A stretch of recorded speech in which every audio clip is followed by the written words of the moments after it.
We're going to start in just a moment.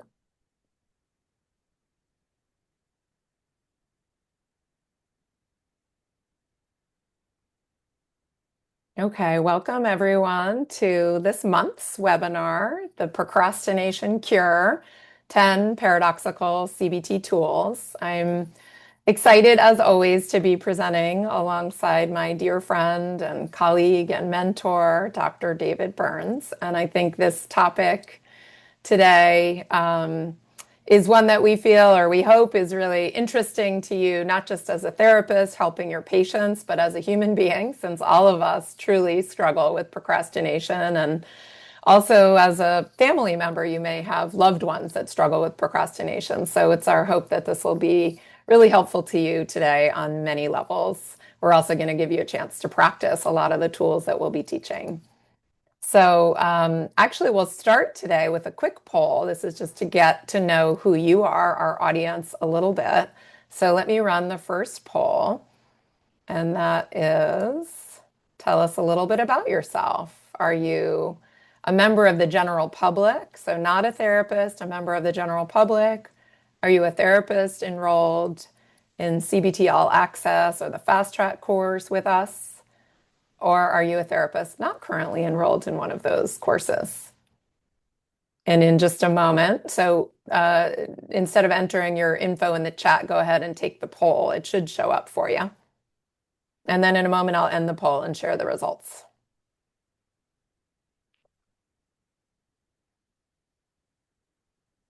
Okay, one more second to enter your response.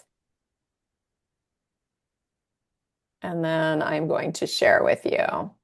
So, David, we can see 35% of our audience are general public, non-therapists. And then about 60% are therapists not enrolled in one of our trainings, and about 7% are therapists enrolled in the Fast Track course. Or to simplify it, 35, 65, 35 general public and 65% therapists. Exactly. So good to know. And therapists, you'll be learning tools not only that will be applicable for your patients, but for yourself as well. So let me first, I'll do a brief introduction of who David is, tell you about Feeling Good Institute, and then we'll move on with the content of today. So David Burns probably needs no introduction, but he's a world-renowned psychiatrist, a CBT legend, one of the first sort of fathers of CBT, a best-selling author, and the Feeling Great app creator. And David will tell you later on today about the Feeling Great app. And I highly also recommend David's books. They've been incredibly helpful to me in learning this kind of complicated and exciting model. I'll just tell you a little bit about who we are at Feeling Good Institute. Our mission is to help therapists deliver better outcomes so that patients can recover faster and more fully. We train and certify therapists in TEAM-CBT, this framework that we'll tell you about today that was developed by David. And we offer a structured 5-level certification path that really reflects kind of the depth of the model. Sorry, I'm working here. Feeling Good Institute began in 2014 with actually a shared mission and a shared frustration that turned into a vision. Back then, the only way to learn TEAM-CBT was to study directly with David, which we all had the good fortune of doing, or to attend one of David's intensives around the country and around the world. And we really wanted to bring David's model of therapy, TEAM-CBT, to make it more sort of accessible to therapists all over the world. And so we set out to kind of change that to make David's tools, techniques, and training style more accessible to more therapists. And this might surprise you, the information on this slide, but experience alone doesn't make therapists better. Just doing more sessions week after week doesn't necessarily lead to better outcomes. And we know this based on psychotherapy research studies that are cited on this slide.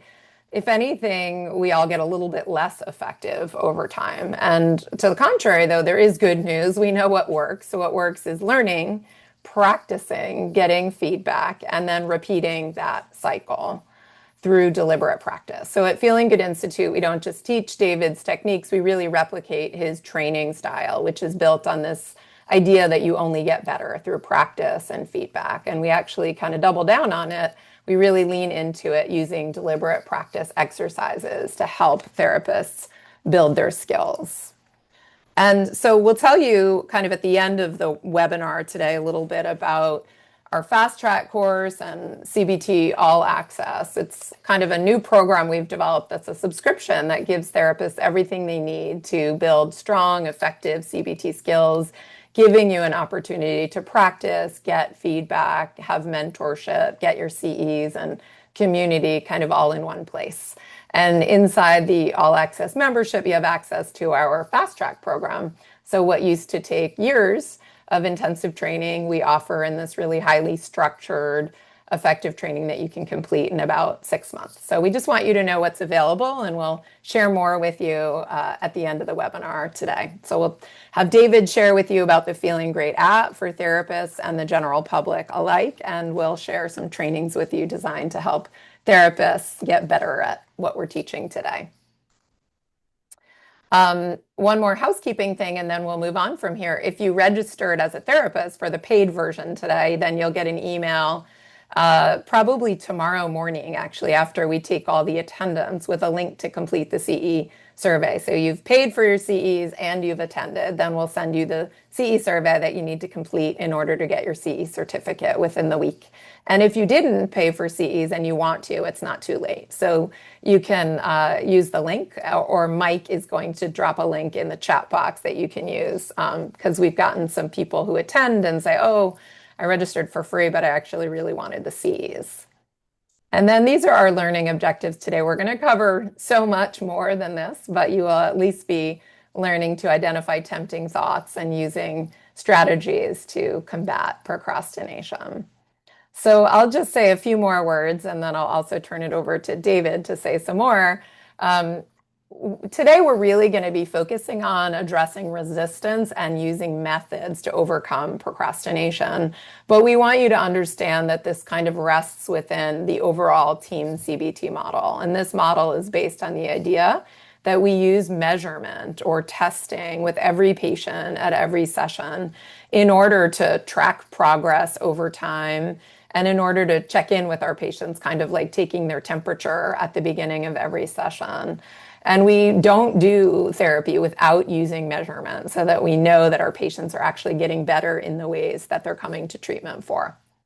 The E in TEAM stands for empathy, and that is that we're not just throwing methods at patients, we're actually taking time in the beginning of therapy and even at the beginning of each sort of session to connect with our patient, to really see the world through their eyes, to understand them. And we have lots of empathy tools that we teach therapists in all of our trainings as well. And then the A in TEAM stands for assessment of resistance. The goal here is to realize that many people, though they want help, right? So someone comes to you, they want to stop procrastinating, they want to get more things done, but there are lots of good reasons for them not to change. We'll teach you a method today to address and melt away resistance. And we want you to be aware that you can't necessarily just teach people tools without addressing resistance first. And then the M in TEAM stands for methods, and tons of cognitive, behavioral, and other methods that we use to help patients to overcome sort of all sorts of problems. And TEAM-CBT is a framework for how all effective therapy works, rather than kind of a manual or a model that you can just take off the shelf.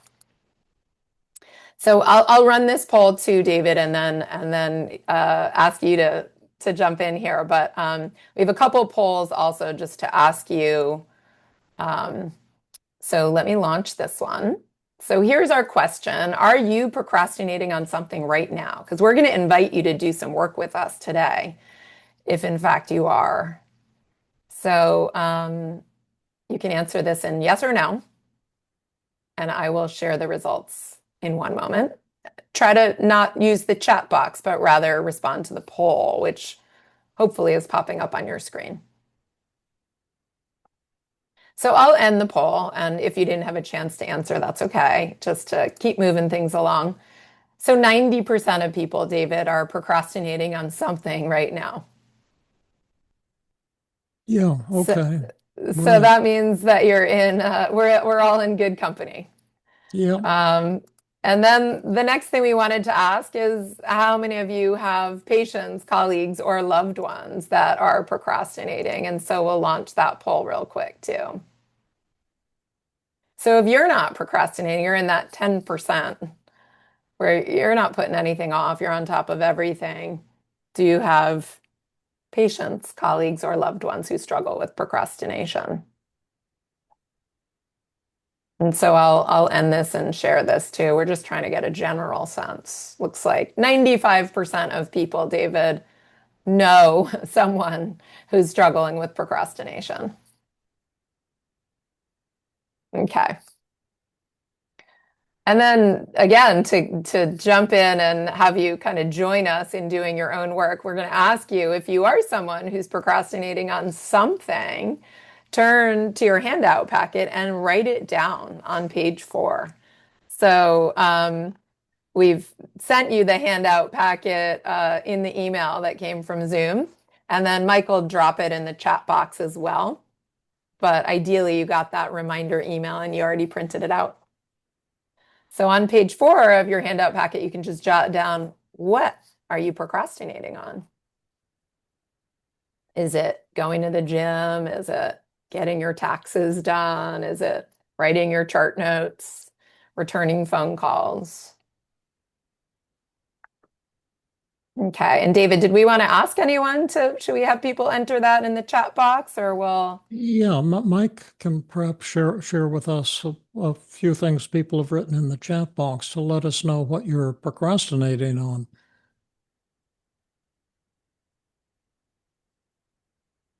Saving money monthly, taxes, blog posts, putting up YouTube videos, networking, starting my startup, Mm, presentations, quitting smoking, business taxes, incorporating mindfulness and exercise, cleaning the house, organizing home, housework, writing a letter, podcasts, looking for a new job, laundry, completing a research project, medical appointments. Great. okay. Thank you. Wonderful. So many different things we can find that we're procrastinating on. And the next thing we're going to have you do is to jot down on page 4, what are the thoughts that drive your procrastination? And I want to be super clear. We're not asking you what do you tell yourself when you've been procrastinating, which might be like, I'm lazy or I'm a loser. But what are your thoughts that drive you to procrastinate? So those are usually these kind of thoughts about the task itself, right? So we've got some examples on this slide. David, you want to lead us through this?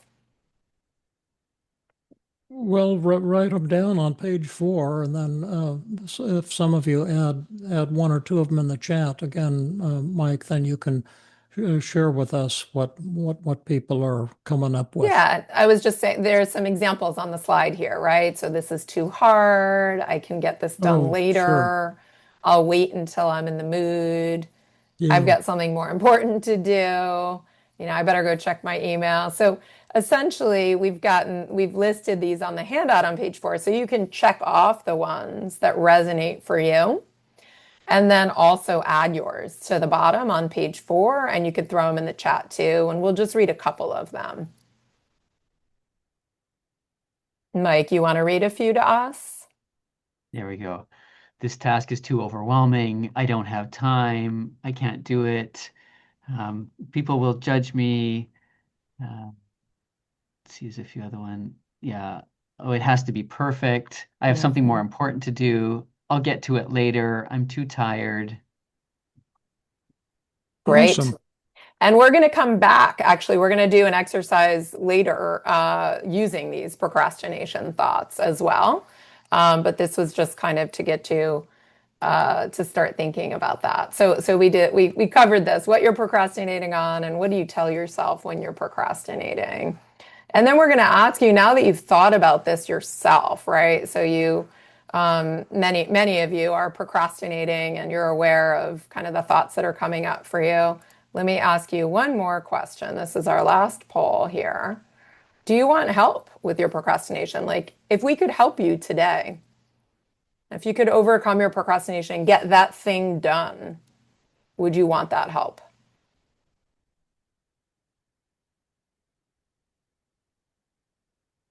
And I'm going to end the poll just to, share a few general ballpark here, David. It looks like 95% of people are saying, yes, please help me.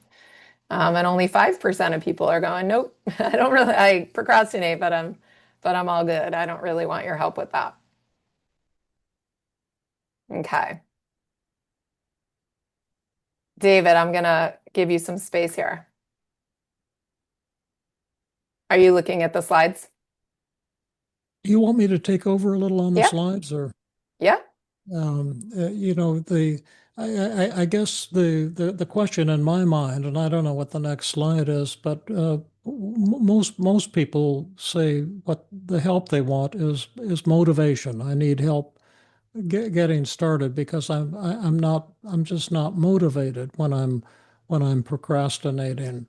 Uh, and and I don't know. Can we see the next slide, or so I get in the flow of the Yeah. slides? Yeah, we're not yet there, but this is kind of this idea that many people ask for help, right? And yet procrastination is actually really rewarding. There are lots of good reasons to keep procrastinating. And so before we get to that motivation piece, David, we were going to teach them the triple paradox, right? So Yeah, right.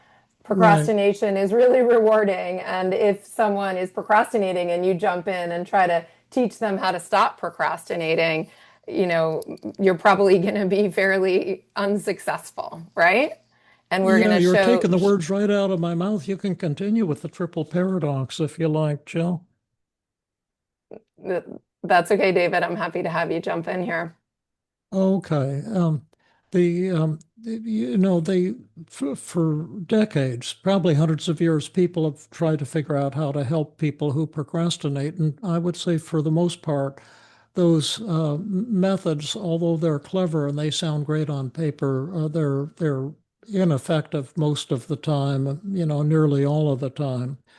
And we're going to be doing a different thing. We're not going to try to help you with your procrastination. We're going to try to persuade you to keep procrastinating. And that's a kind of paradoxical approach, but a genuine one. And we'd like you to turn to page 5 of your handout. And this may be a little confusing for you, but pay close attention to my words. There's 3 columns here. This is called the triple paradox. And when we're working with habits and addictions, it's always the first step that we use. And it's very powerful because it hits that motivational resistance component that's overwhelming in procrastination and virtually all other habits and addictions, overeating or whatever it might be. And we'd like you to list some of the positive rewards of procrastination. And so you can see there's 3 columns here. And in the first column, it says list some advantages of procrastination and the benefits, because there are huge benefits of procrastination. It's easy. You don't have to do something that's difficult. You can, watch a good Warriors game on TV. You can go and get something to eat, whatever. But in column 1, list the as many advantages as you can think of your procrastination. Or if you don't procrastinate, say of someone else's procrastination. Why do we procrastinate? Uh, And I'll make one quick comment, David, which is if for whatever reason you're struggling to print the handout packet from the reminder email, you can just make 3 columns on the piece of paper. So I would not spend your time worrying about getting the handout packet if you didn't print it out already. Just draw 3 lines on the paper. And the first column is what are the benefits of procrastinating, right? The second is what are the disadvantages of getting started? And the third is what does your procrastination show about you and your core values that's positive and awesome. So it's written on this slide. You can just draw 3 columns on any piece of paper or on your computer. So back to And you, David. Yeah, we sure. wanted, yeah. And once you've listed the many benefits of procrastination, hopefully that was easy for you. The middle column might be confusing for you, so pay close attention. In the middle column, we're not listing the disadvantages of procrastination. That's not what we're listing in the middle column. We're listing the opposite. What are the disadvantages of getting started? Like the thing you've been putting off, if you were to get started on it today, what's the downside of that?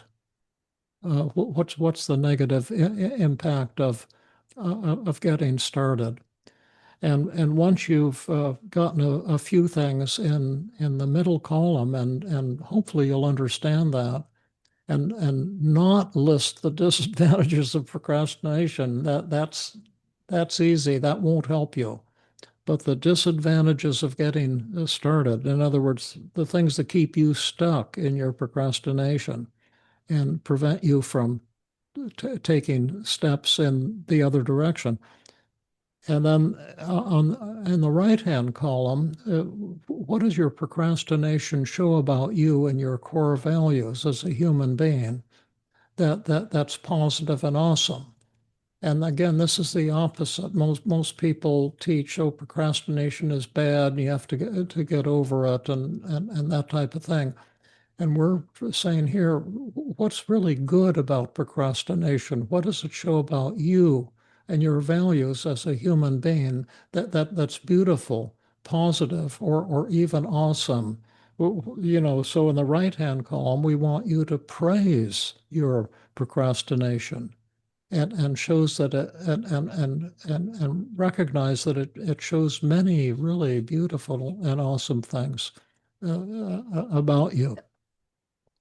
And David, maybe what we can do is give a few examples of what might be a benefit of procrastination, what would be a disadvantage of getting started, and what it shows about you and your Sure. core values. Sure. Well, a huge benefit of procrastination would be that it's kind of easy. I remember for years I wasn't, filing things in my office.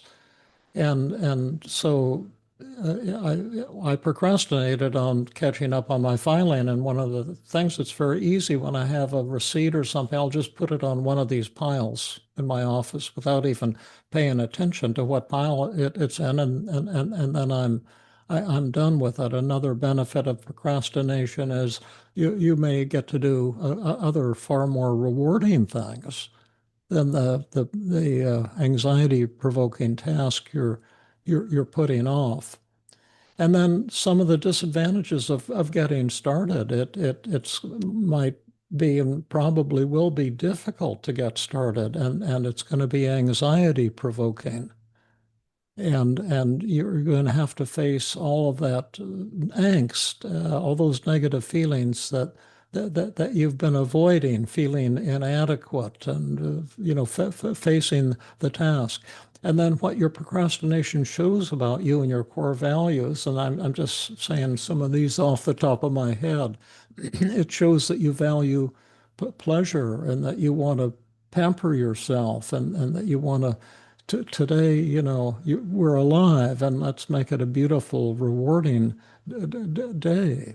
And also shows that you're not trying to just be perfect all the Hmm. time. Can you think of any other core values? Yeah, that I like to be fun and impromptu, that I'm not a stick in the mud who always does what she's supposed to do.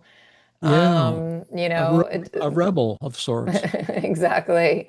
For people who are a little perplexed right now, this is actually perplexing. In other words, when people come to you and they say, "Oh, I want help getting started. I want help on my procrastination," you usually just think, "Great, what do we need to do?" And you get started. But the thing is that so many people will stall and they actually won't do what they need to do, right? And why is that? And what we're trying to do is honor the resistance to getting to work, right? there are so many good reasons to procrastinate. Like it's so much more fun to watch TV than it is to get my work done. It's so much more fun to watch just one more Instagram reel than it is to do my taxes, right? Like, and getting started can feel really unpleasant. I mean, like it's stressful maybe even to look at my to-do list and to get to work. And again, I don't want to be this person is all work and no play. So just we're trying to really honor the voice of your patient's resistance. And this list, all three of these are about good reasons not to change, right? Okay, we need to zip it along. Do we want to get any feedback from people, Jill? Sure, we could quick, Mike, if you'd like to, you could read maybe just a few, anything that jumped out to you. Yeah, but just to point out that this, you didn't just do a cost benefit analysis. That's a radically different technique. That's not this at all. And in this technique, we are not trying to help you or convince you to change. We're looking only at all the powerful reasons for you not to change. With that, we want you to acknowledge that, to feel that, to bring that to conscious awareness. And many therapists will struggle with this approach because the therapists sometimes have a compulsion addiction to help and rescue. And this is going in the opposite direction. Attempts to help the procrastinator virtually always end in failure. But it's worse than failure because when you try to help a procrastinator and then they keep procrastinating, the problem hasn't changed, but now it's your fault because you were trying to help them. So they can say, "Oh, my therapist tried to help me, but it didn't work." So we're going Yep. in the opposite direction. Let's push on to the next slide, or do we want to get examples from people? I don't know what's on the next slide, Jill. Yeah, Uh, well, let's hear from Mike because we asked Mike, just read us a few real quick. Sure, there's a couple that, I can prioritize on the go. Core values, enjoy being spontaneous, feeling in control, since I get to decide what to focus on. Um, I'm experiencing my freedom. I'm not being a slave. Keeps my world smaller. Great. yeah, Awesome. So those those are are great awesome. examples. Yeah, and then David, after we've got these three robust columns, right, of all the good reasons to keep procrastinating, then we'd turn to our patient and say, given all these positives, why would you want to give this up? Like, why should you change at all? Right? Yeah, yeah. And we'll turn to you in the audience right now, and say, if you did this exercise and you got a lot of things in the three columns, then why would you want to give it up?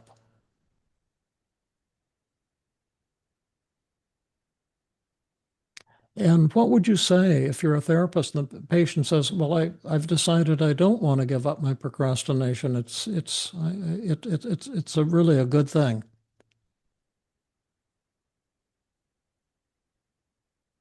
Do we want to ask David, or do you want to answer that question? Well, I just asked it. So you'd like Mike to read some responses to you? If anyone's written, any therapists have written Yeah. in an answer. To that specific question, what would you say as the therapist? Somebody says, good for you. Is there something else we can work on together? Yeah, that's an A plus. That's Oh, called that was Angela, our sitting with wonderful open. Angela Poach put that one in. I see that now. Oh yeah, yeah, So that's not a surprise. Beautiful response, right? So the idea is we're not helping our patients against their will. If they say, no, good point, then we say, great, is there something else you wanted my help with? And we yeah. call that sitting with open hands. So we'll move forward because we just did the group exercise with all of you. And then, David, we wanted to ask people after doing the triple paradox, let's imagine they said, I really do want help with my procrastination. Then the next question we have on this slide, David, is what kind of help are you looking for? And we did actually want people to drop that in the chat, like just write real quick. If you passed the test, the triple paradox, and you could argue for why you wanted to change, what kind of help are you looking for?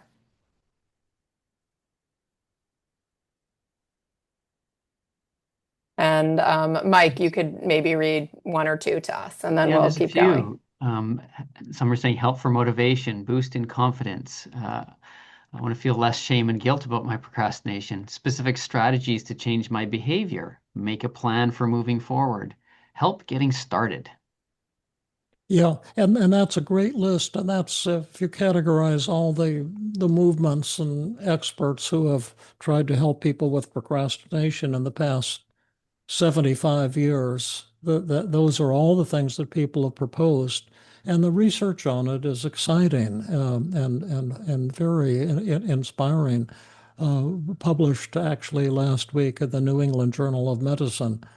And they've come to the surprising conclusion that all of those approaches are ineffective all of the time. Never once has a human being been helped by any of the things that you people listed just now.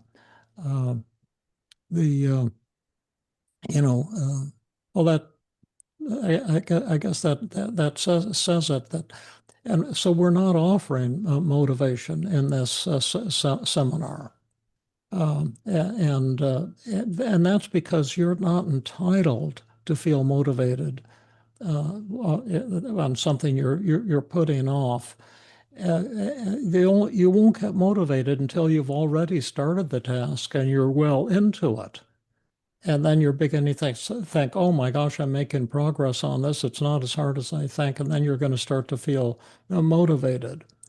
But we can't offer you motivation to get started. And people who don't procrastinate they never wait around for motivation. They simply focus on getting started. And if you want help getting started with the thing you put in your handout, the thing you're procrastinating on, if that would be of interest, then we're excited to work with you, and we're going to show you how to do that right now. But the errors that therapists and parents or colleagues make with procrastinators is cheerleading, trying to help the person feel more motivated. In fact, your efforts to help will simply encourage the person to continue to procrastinate. And as I mentioned previously, now the failure will be your own.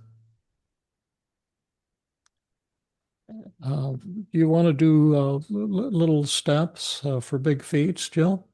Sure, yeah. So the goal is that we're not going to try to help our patient to feel motivated, but we're going to say motivation follows action, right? And so if you wanted my help in getting started, this is what I would recommend. And so we try to we ask the patient to break down the task into very small steps. And David calls this little steps for big feats.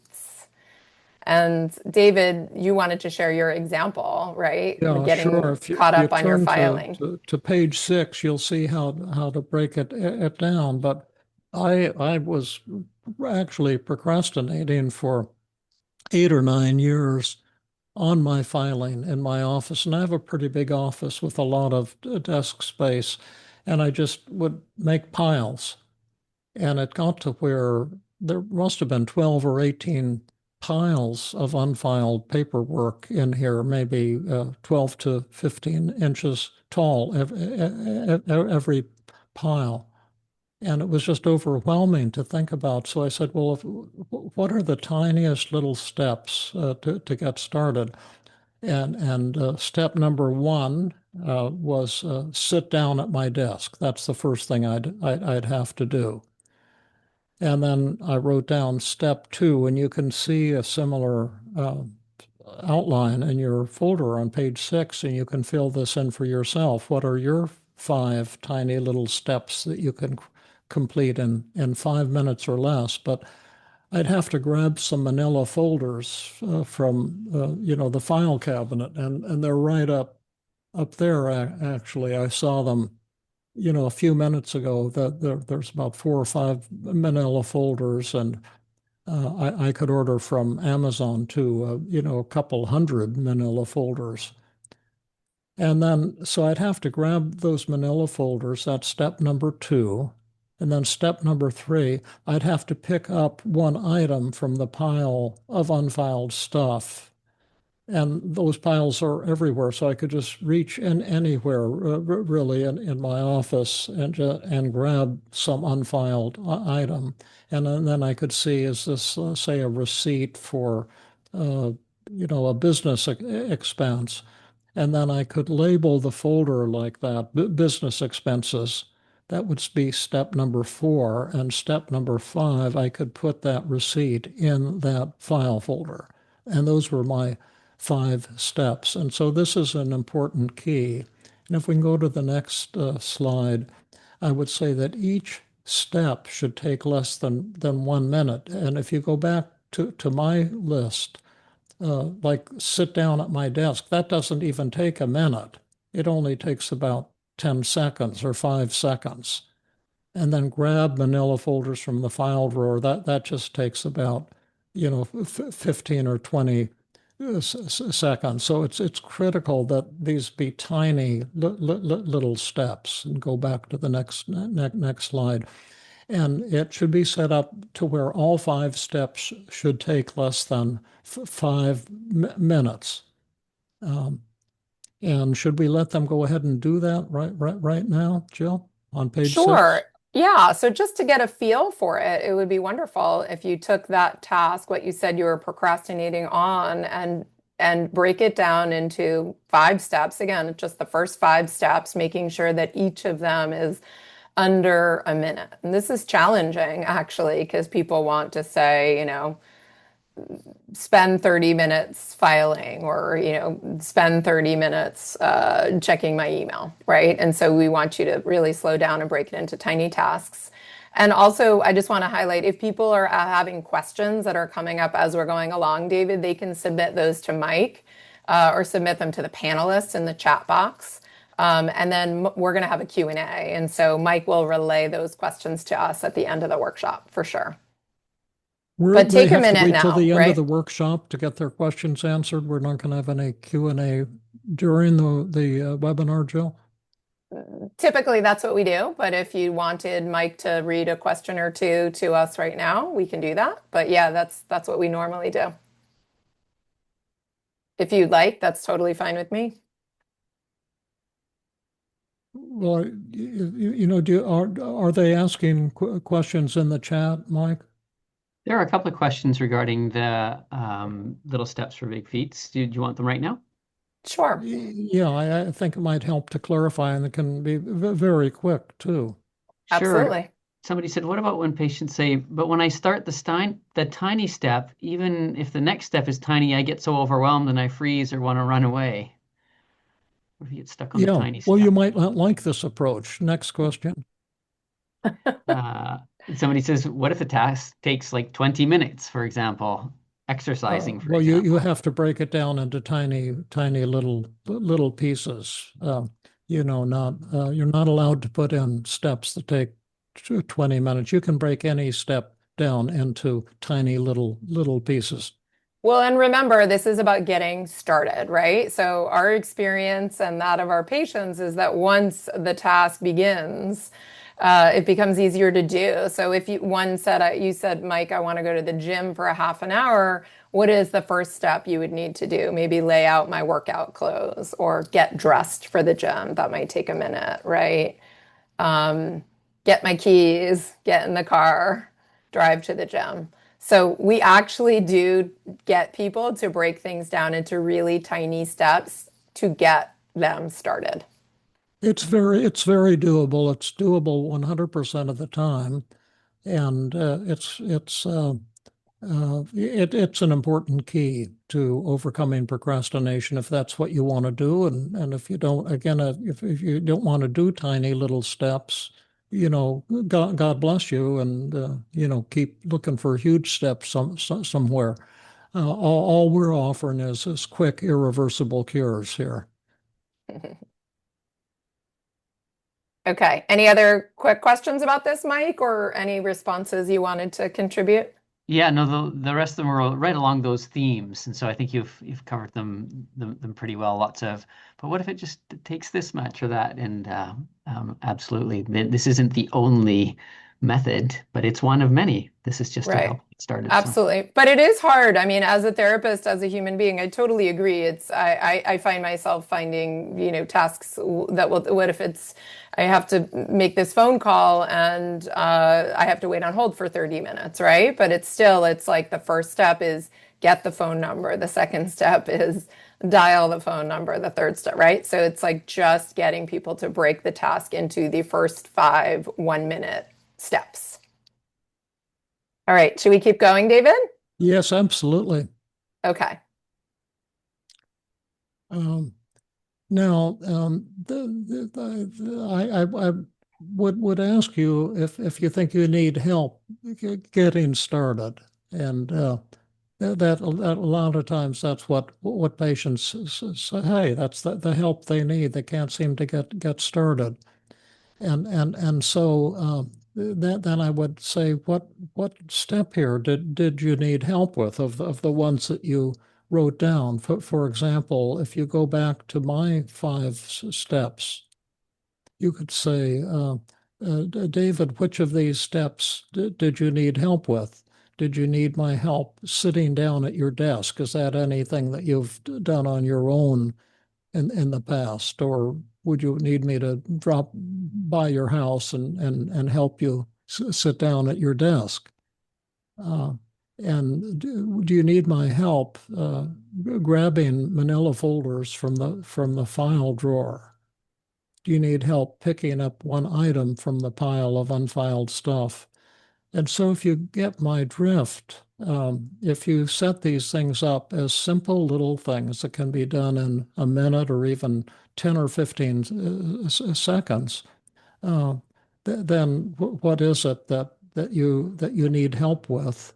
And the conclusion is none of these things actually.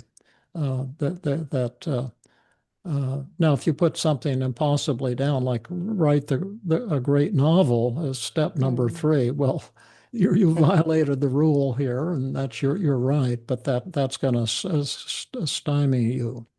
Uh, Yeah, I would just briefly say I had an example come up earlier this week with a patient who, in order to make some extra cash, wanted to start driving for Uber, but realized that his insurance card for his car had his mom's name on it rather than his own, and he procrastinated for a week dealing with it. And then when we decided to break it down, the first step was texting his mom to ask if she had his insurance card.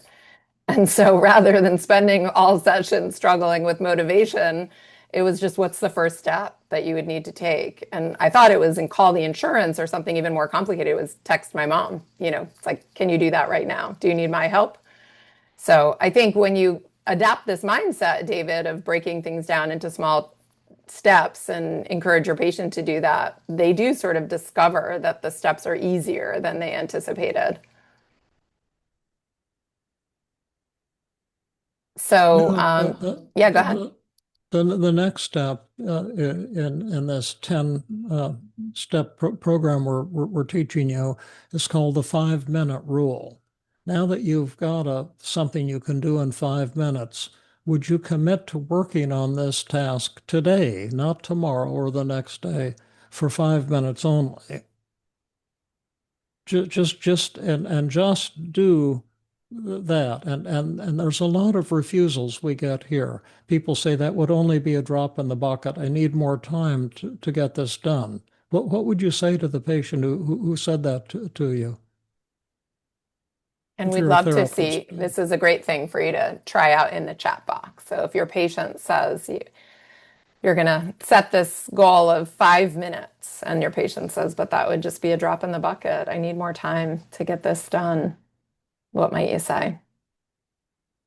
And we'll have Mike read some some of of the your things responses. are, this is just to begin. This is just to get to you started. A journey of 1,000 miles starts with one step. And as Uh, an aside, that illustrates an error that almost all therapists make almost all the time, even when attending a workshop on how to stop doing that. You're trying to help. You're trying to persuade the patient. And that's the trap that the patient is setting for you. And then any attempt to persuade or help or encourage the patient at this point is doomed to failure. But what else are therapists going to say?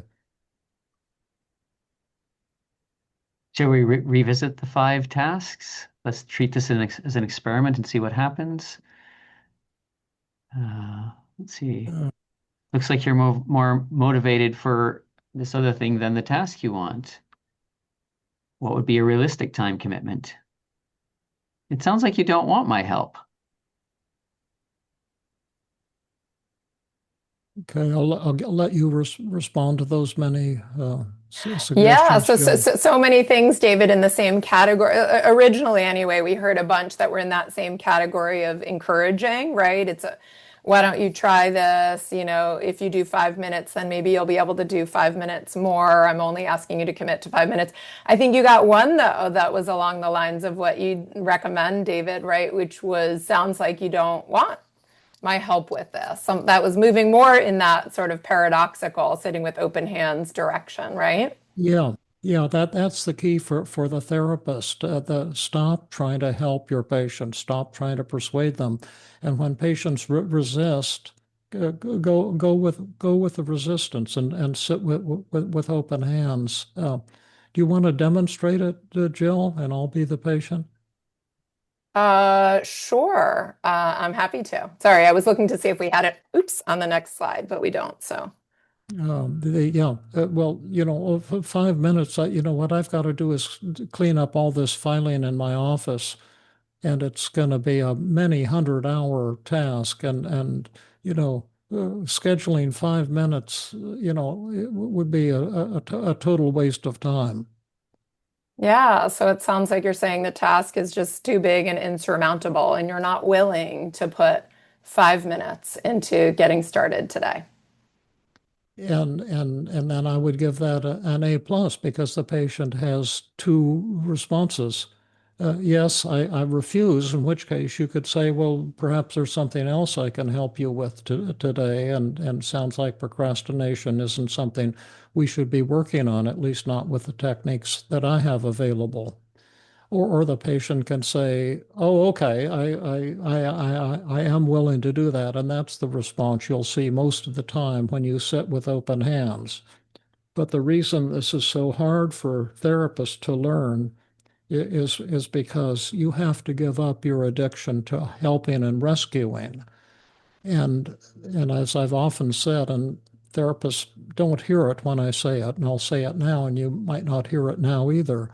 But most therapists want to help and rescue 100% of the time. And this whole workshop is dedicated to seeing if we can persuade you, and we may not persuade you to stop doing that, since that does not work. And this is going in the opposite direction and working with the patient in a compassionate but paradoxical manner. Yeah, and I love the last thing you said, David, because for some therapists, you're wrestling with it thinking maybe it sounds cruel. And at the same time, it's actually incredibly respectful because it's not that our patients don't know what they need to do or can't do it, right? And so I think it's actually very respectful to say, it sounds like you're not willing to put in 5 minutes of time today. And, is there something else you wanted my help with? And so again, rather than thinking that this is snarky or sarcastic, that we're really trying to meet the patient where they're at. And I think quite often paradoxically put them in the role of saying, no, no, no, no, you're right. 5 minutes is better than nothing. And you'd much rather hear your patient say that than have you say that to your patient, right? Which is like you're trying to convince them to change. Yeah, right. Um, the I guess I'm still getting some uh, Yeah, chats you, here. right. So you want to Uh, ignore the chats, okay, all right? right. Now, the next step is if the patient says they're willing to spend 5 minutes today, just 5 minutes. That's all you're allowed to spend on this task. At the end of 5 minutes, you've done 100%. But what time of day? I need to know specifically what time it's going to be. And suppose somebody says, well, at I guess the workshop's over at 1 o'clock West Coast time, and let's say they say, well, I can do it at 5 o'clock. Well, then enter that time that you're willing to do it. This on page 6, under where you've listed your five steps. And now we come to a really important tool, the problem solution sheet. That's if the So just want to patient. make sure people are pausing though to turn to their handout right on page 6. You broke it down, and then we'd love you if you're playing along with us and working on your own task to actually write down what time today you're willing to schedule 5 minutes for your own task. I'm just reiterating that. But go ahead, David. Yeah, great. Nice to underscore that. And so if the patient agrees, uh, we know that when 5 o'clock comes, their patients can give themselves a lot of excuses, a lot of problems that going to interfere. So if you go to page 7 of your handout, you'll find the problem solution list. And what we want you to do, and you can see that on the next slide, I assume, Yep. is a list in the left-hand column the problems that are going to interfere with you getting started at 5 o'clock on whatever your five steps are. Don't worry about the solutions. Just list the problems that will interfere with your ability to get started. So, for example, I might get a call from a friend, or there might be something important, some news event on TV at 5 that I need to watch, or maybe the kids are going to ask for X, Y, or Z. Oh, and you can see a nice list of typical problems. So I'll tell myself I need to eat some snacks and settle down before I start, or I'll tell myself I'm too anxious, or I'll remember something more important that I have to do, that type of thing. So you can list them here. And now we come to the solution part. And again, this has to be done entirely paradoxically and not in a helpful manner. And we'll demonstrate it, but essentially, you ask the patient how they're going to solve these problems. Sorry, I don't know which slide you want up while you're talking about it. Yeah, one at a Leave. time. Like, Okay. suppose a friend calls. What's the solution to that problem? And there's one of two things will happen. The patient will come up with a very simple, logical solution of, I can let the phone ring and listen to the message after the 5 minutes. Or the patient will act helpless, like, oh my goodness, if a friend calls, I have no idea how I would cope with that. And it's important for the therapist not to offer solutions and not to help with solutions. And again, this means the therapist has to say no to your codependent helping self. The successful treatment of procrastination and all habits and addictions involves one of the 4 classic deaths of the therapist's self or ego. And this is the death of the helping codependent self.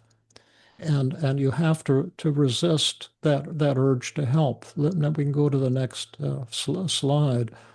Um, and so let's say the patient, acts helpless and confused.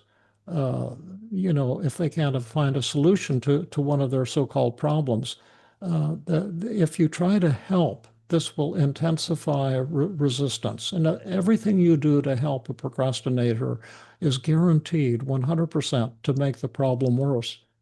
And we'll demonstrate the problem solution list here. Do you want to? And one will be the therapist, and the therapist will use what we call the Columbo technique.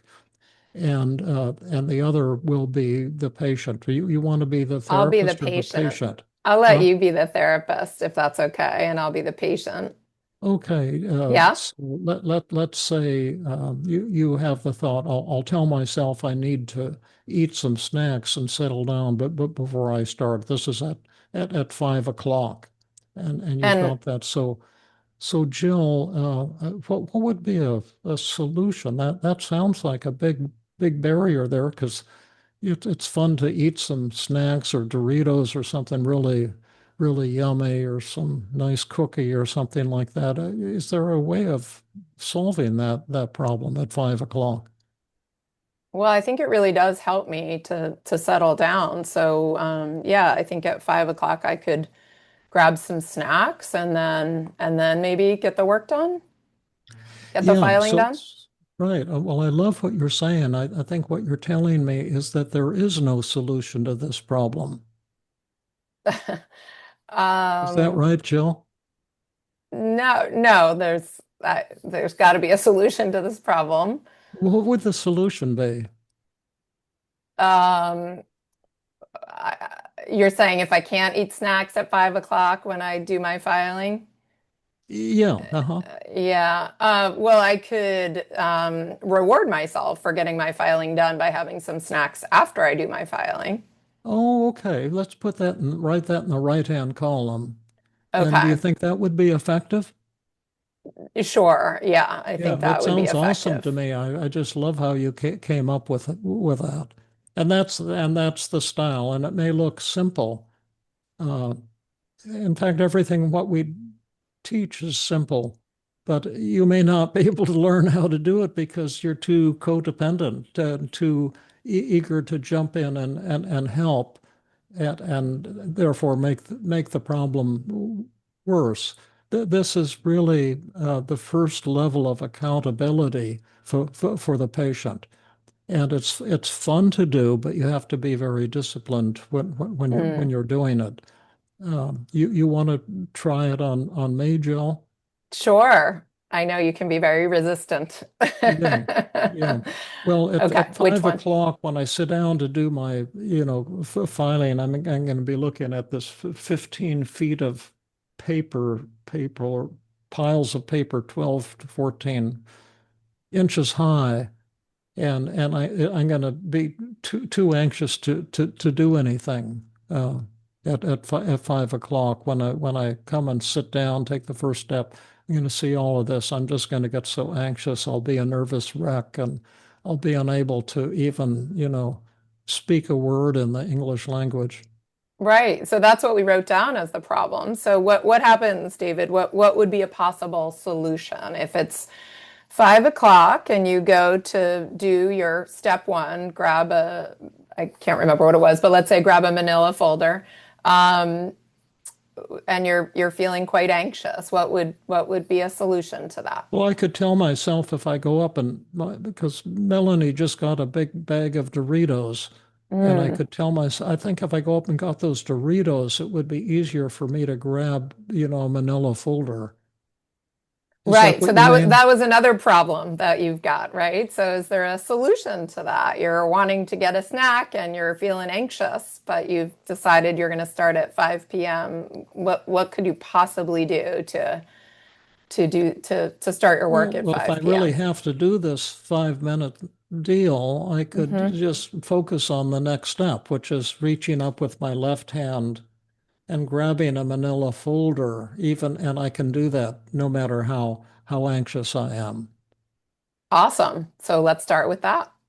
So it sounds like we can write that in the solution column. I'll delay my snack until after I'm done and I can reach for the manila folder even when I'm feeling anxious. Yeah. Well, I thought that Yeah. was beautifully done, and notice again the simple thing we're trying to demonstrate, and it might go in one ear and out the other, hopefully not.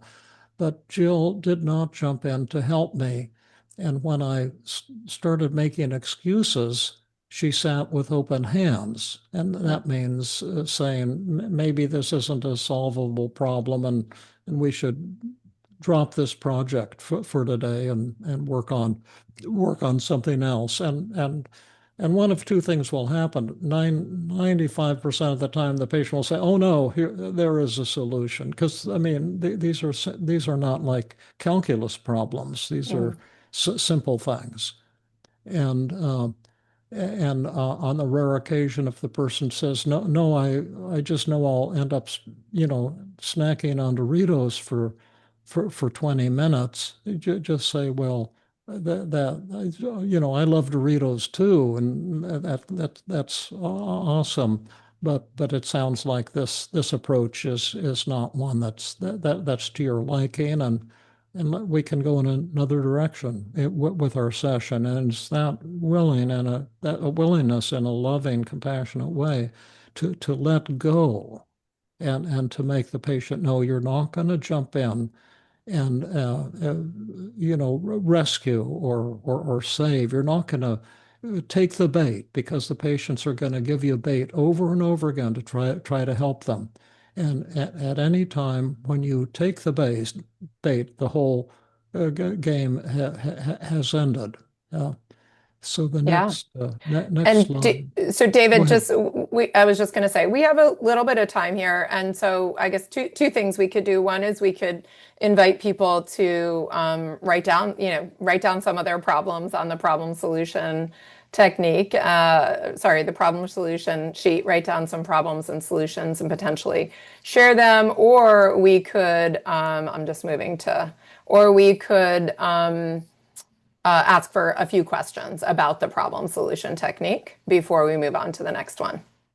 Well, those are both good, but if some of you could list a problem you're going to run into, if you wrote down a time and how you're going to solve that problem, that would be fun for us to hear that. And if you Yeah. have questions about this, I mean, they're always great for illuminating various aspects.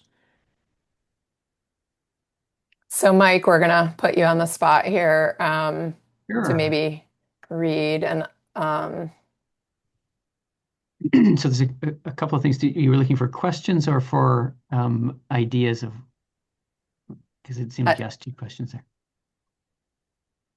sorry, I was going to put you on the side here so people could see you while you're reading to us.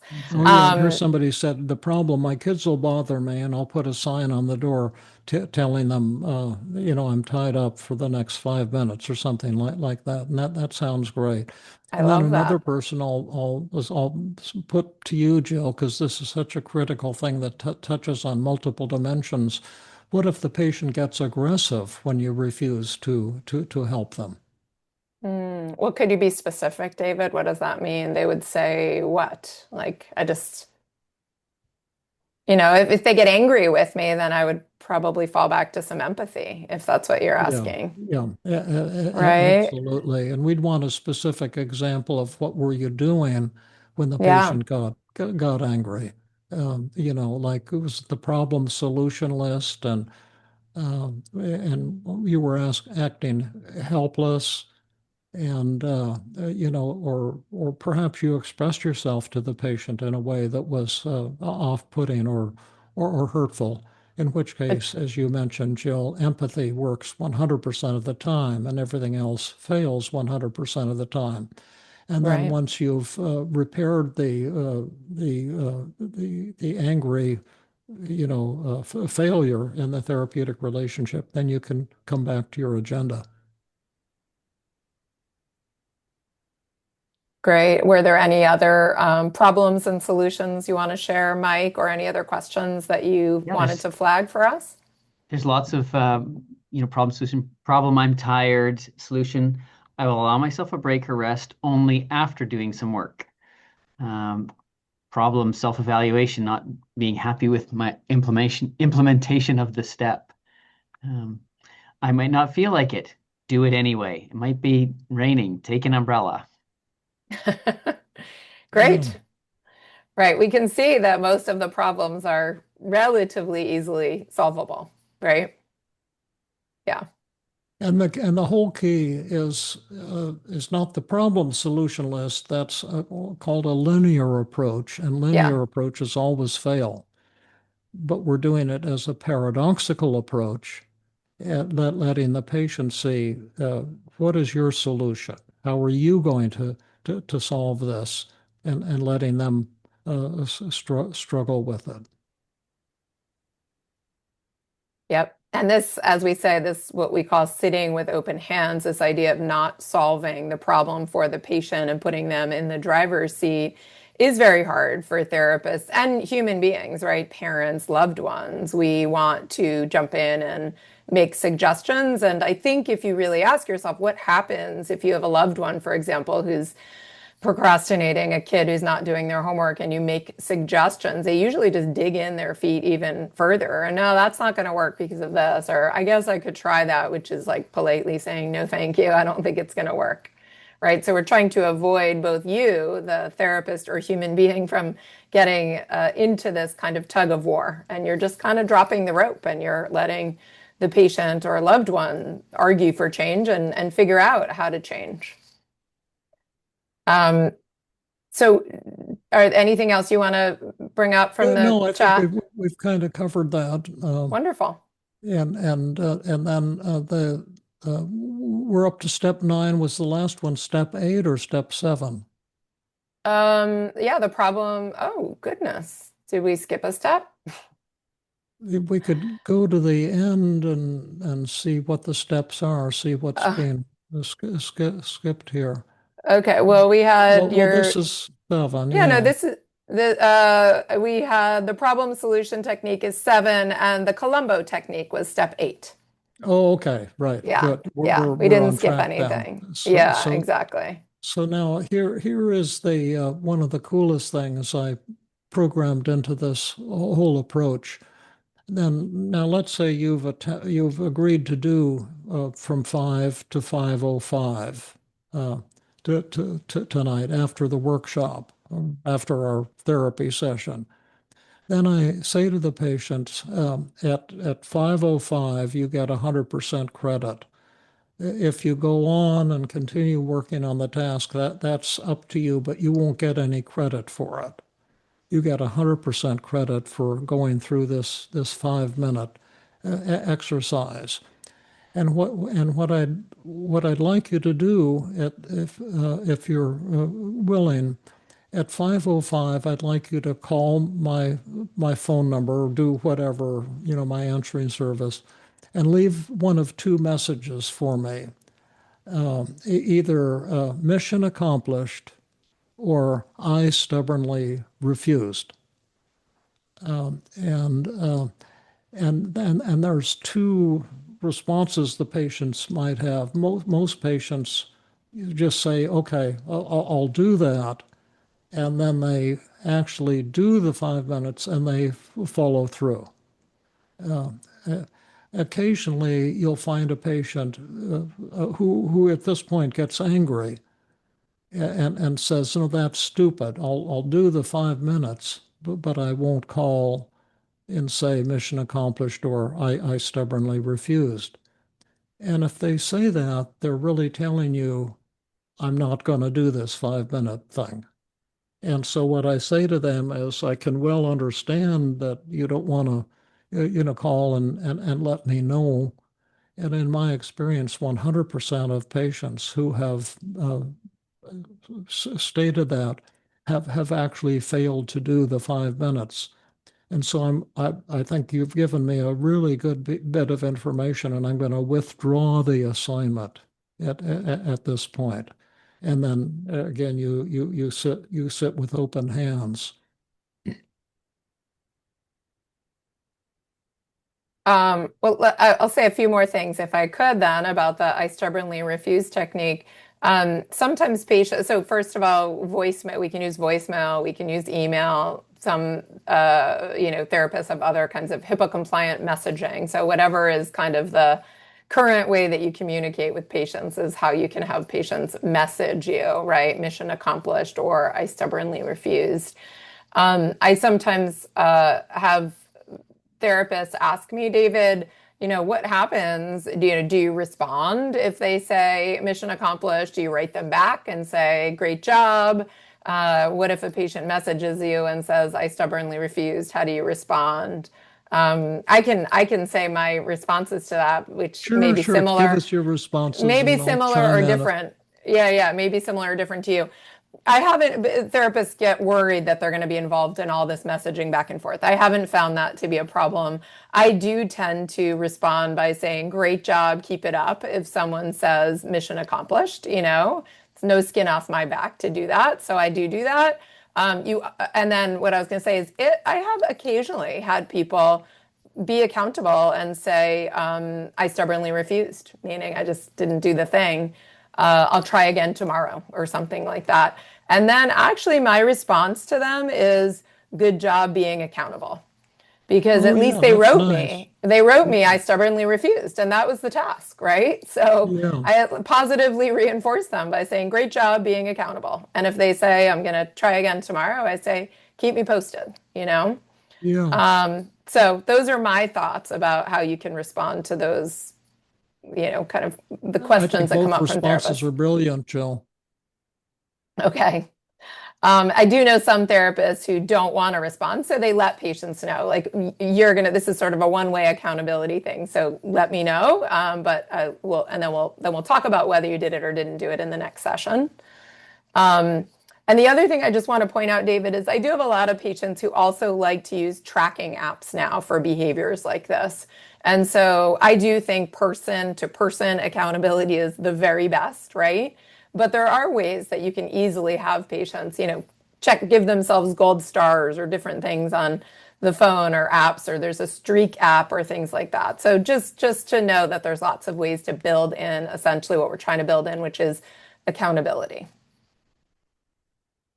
And Yeah, David, you told me when we were talking about this that you wanted to also highlight that if you're not a patient doing this with your therapist and you're just a human being, you can find a friend to be accountable with, right? yeah, right. So you're texting your friend, as I stubbornly refused, or mission accomplished, keeping each other on track. Yeah, And I'll move to the next one, David. yeah, sure. And after step nine, we're pretty much concluded. It's generally most patients just need to break the ice like that. And once I got started with my office, I just started doing it like, 5 minutes a day. But once I got into filing things, I found it wasn't that difficult, and I felt proud and kind of relieved. And it took a couple of months. Uh, but it was a very exciting experience. So I'd been procrastinating on something that turned out to be very very mood elevating. And as I look around my office right now, it looks like somebody's world class office. It's just everything is so neatly organized. And but it's the for me the trick is always to start with something little. And if I say my office is messy and I've got to clean it up, I'll often look around on the floor and find some little tiny white thing on the carpet, and I'll just pick that up and put that in the in the trash and say, "Oh, that's my thing. I did it." But then once I've done that one little thing, I say, "Well, I can do this other little thing too. This other little thing." But another kind of technique I just wanted to include for you because it's fun, and this brings us back to the start of the workshop, where we had you write down your negative thoughts and Beck created this technique or borrowed it from somebody, and but we called it the TIC-TOC technique. And we think about those thoughts that you have when you're procrastinating, like tomorrow will be a better day. Task interfering cognitions, and and then TOC is task oriented cognitions, and you can see that TikTok technique form on page 8 of your handout. And it's most powerful when used as a role-playing technique, kind of like externalization of voices or externalization of resistance. And we actually call it the devil's advocate technique. It can be used with any habit or addiction. And we can do a couple role reversals and illustrate for people, if you like, how this works. And Sure. And I would you like realize to I be the can, shrink or the patient, Jill? here, I'll get Mike off of here for a little bit. Sorry, Mike, I kept you on the screen.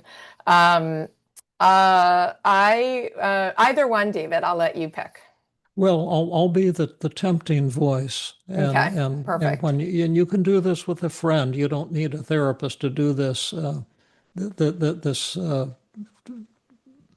TIC-TOC technique or devil's advocate Mhm. technique, and I'm going to play the part of your mind, Jill, that will try to persuade you to procrastinate. Can you give me something specific that you might procrastinate on, so I'll have some substance?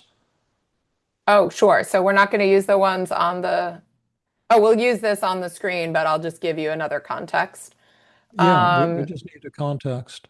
yeah, so responding to a complicated email that has multiple there's, a bunch of Yeah. questions that I've gotten in an email from someone that feels kind of hard to respond to. Oh, yeah, yeah, that's understandable. And I'm going to be the part of your brain that wants you to procrastinate. Hmm. And so I'm going to talk to you in the second person you, but I'm actually Jill talking to Jill. And could I talk to you for a minute, Jill? Sure.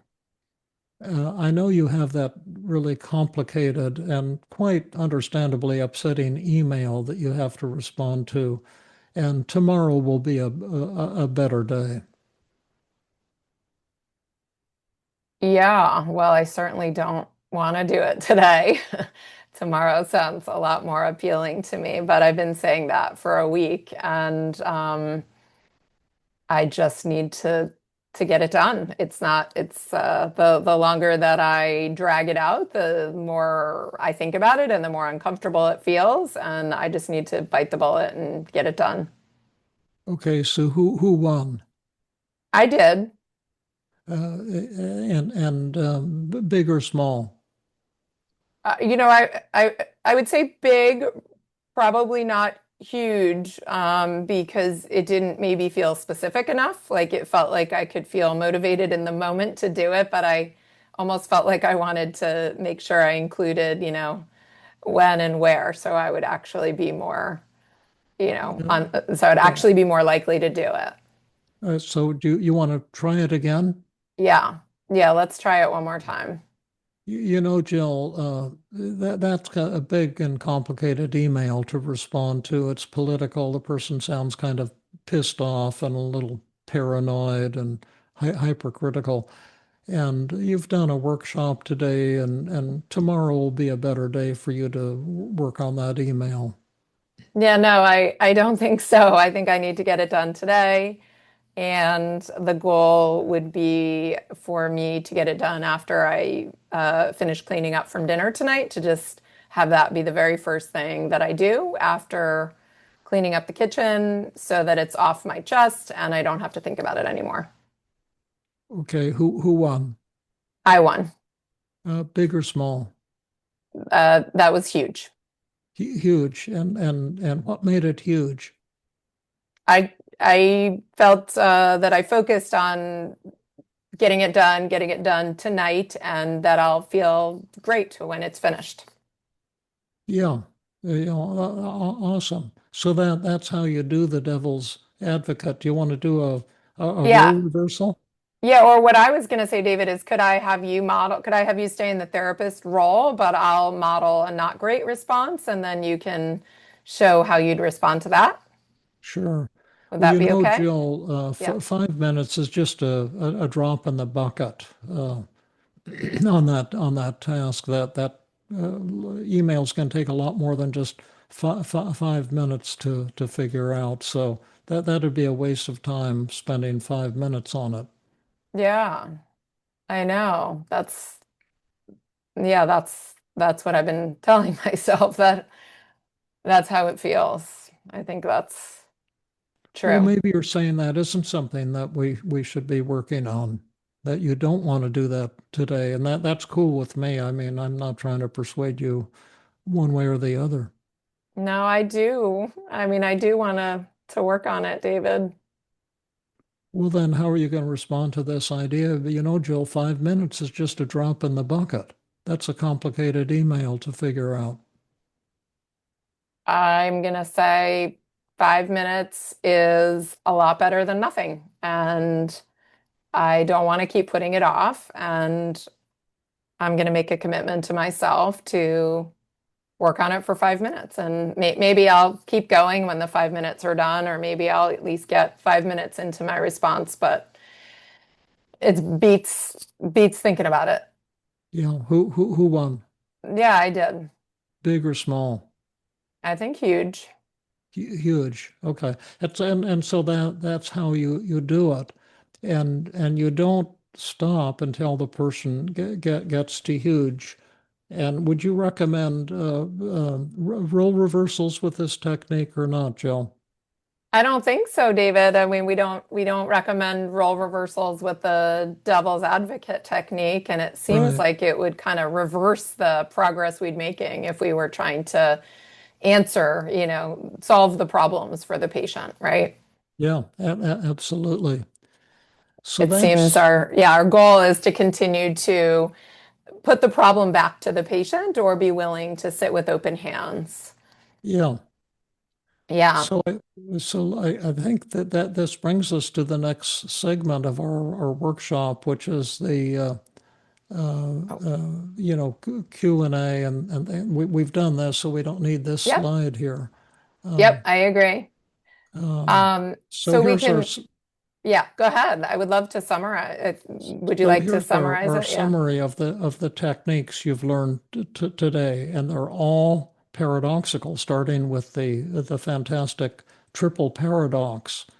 And here you're showing the patient from three different dimensions, all the reasons to continue procrastinating. And that's not, there aren't any therapists in the United States who currently willing to do that hardly, because the therapists are sadly and foolishly addicted to helping, which one of our key messages is trying to help a procrastinator will only make the problem worse.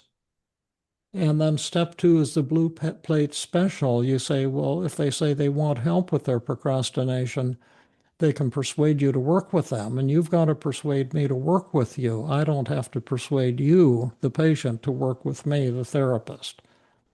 And so what kind of help would you be looking for today? And most patients will say, I need help with motivation. And the blue plate special is simply telling the patient that in the menu, motivation is not on the menu for today. Uh, you're not entitled to feel motivated until after you've already gotten well into doing this task. Now, if you'd want, I could help you get started. And then if they go for that, then you do the little steps for big feats. That's where you discipline yourself to make a list of the first five things you're going to have to do to get started on this task. And they have to be little things that take 10 or 15 seconds or 30 seconds to do, to where you can do all five in 5 minutes or less.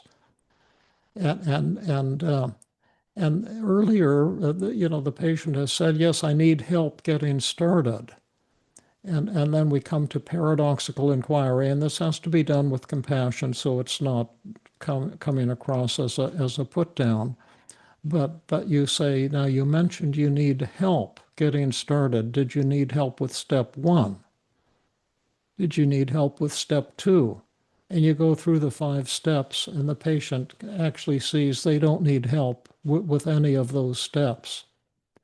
And then that's followed by the 5-minute rule. And would you be willing today to schedule 5 minutes only to do those five steps? And if they say yes, then you say, what time do you agree to do that? I want you to be accountable, and want to know exactly when this is going to happen. And then step 7, once they have the start time, they're going to do it at 6 p.m. or whatever time they choose. You know they're going to have a lot of problems that are going to get in the way. So you have them listed in the left-hand column of the problem solution sheet. And then you use the step 8, the Columbo technique, asking them, how are you going to solve these problems one at a time, and act helpless if they say, they need help finding a solution. And you say, gosh, I can't solve that either. I don't know the solution. Maybe we should give up on this task, because, of course, what you're really saying is these problems that are interfering, you can easily solve these if you choose to. And then step 9, which is crunch time, I want you to contact me via email or texting, or leave a message on my answering machine, or something of the nature, either mission accomplished or I stubbornly refused. And that's pretty much the sequence. And then step 6 is what used to be, the main focus of this, that sounded good on paper. And it's how to talk back to those tempting thoughts. And it's the TIC-TOC technique.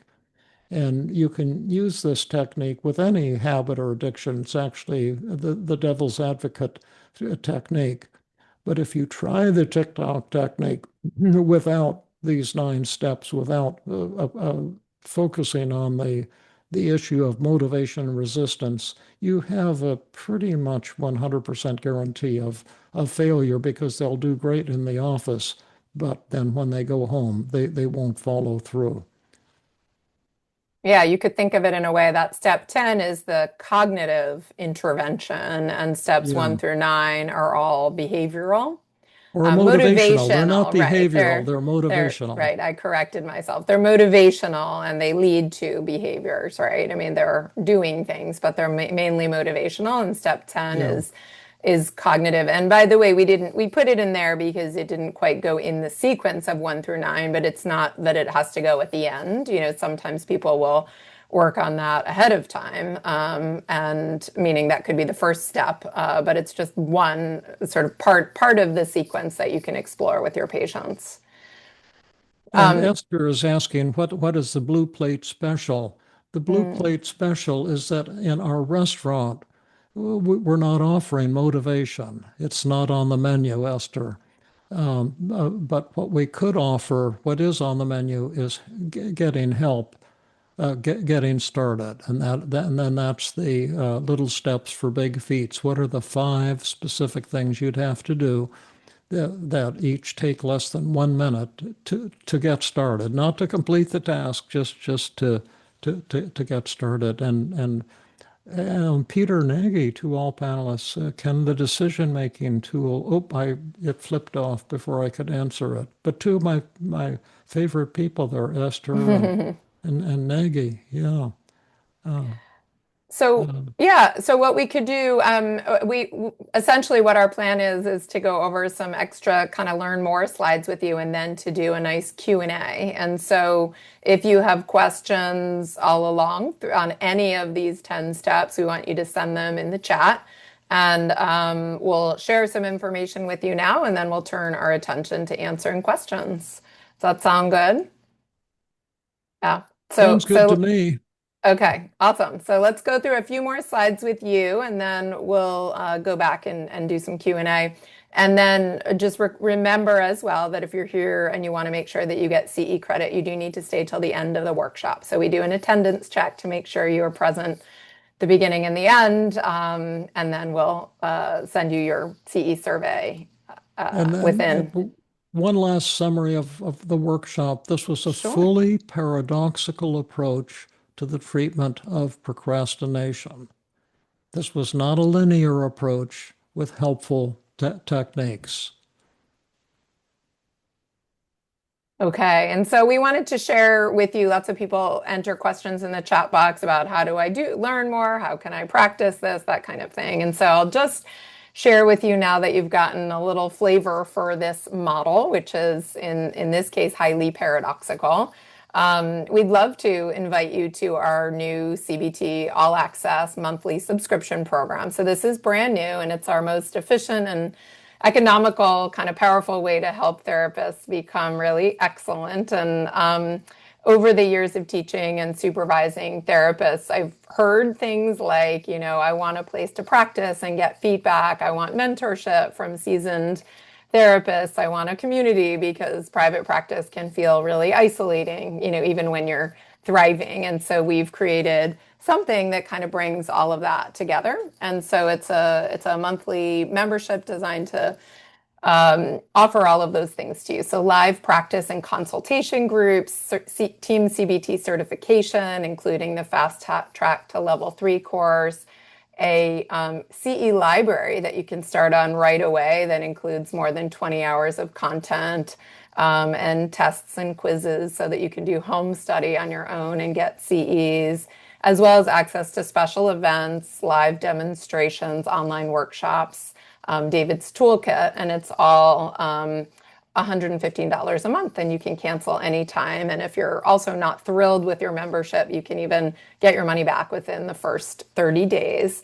And many people know about the Fast Track course if you don't know about All Access. And so the Fast Track course is now available within All Access. So it's part of the monthly membership.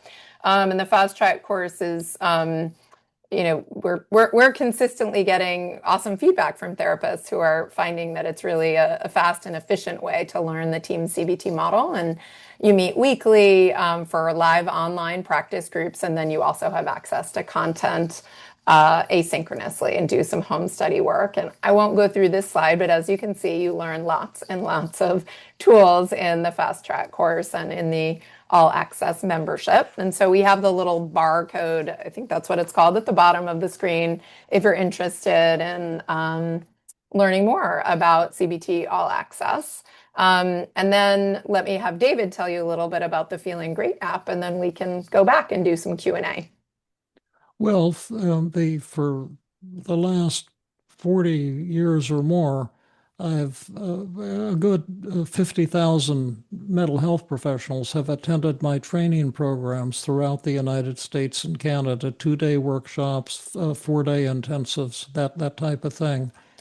But the number who have really learned to do what I do, and what I do when I work with people, it's generally a 2-hour session and one and done. And I don't charge anyone for therapy, so I don't profit from extended therapy. The only profit I get is to see my patients go from sobbing to laughter and joy in a single session. And that's usually possible. But the number of therapists who have learned to do what I do is sadly, very minimal. You're looking at 2 of them right now, Jill Levitt and Mike Christensen, brilliant and compassionate therapist, and Matt May and Kevin Cornelius, and there are a number, but not enough to meet the demand. And so what I've been doing for the past 5 years is working pretty much full time on developing an AI version of myself that will treat you the same way I would treat you if you were coming to me for therapy. And it produces fantastic results. It's far more effective than human therapists. Most people experience a complete elimination of symptoms of depression and anxiety within the first 90 minutes of sitting down and using the app. It's a bit of work, but it's only 90 minutes, to overcome a lifetime of misery. And it's called the Feeling Great app. And in addition, the other neat thing about it is, I see it says try it for free, but you can get a lifetime subscription for free if you act now. Uh, the and that's essentially what it is.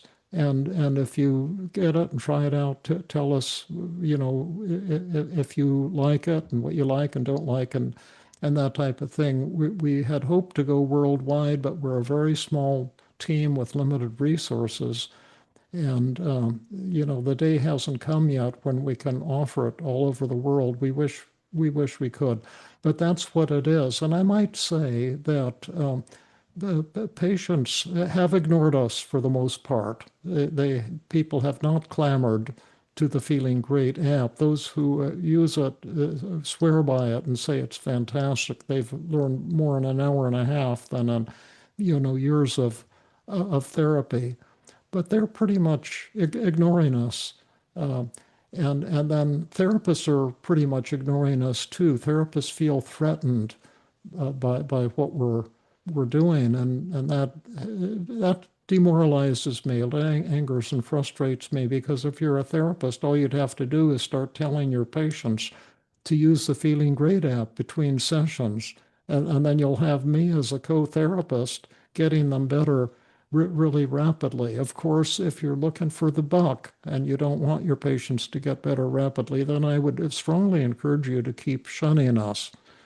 But I think that if you're a therapist and you'd like to join the therapy of the future, which is a combination of AI and the human input, that's something phenomenal that's available.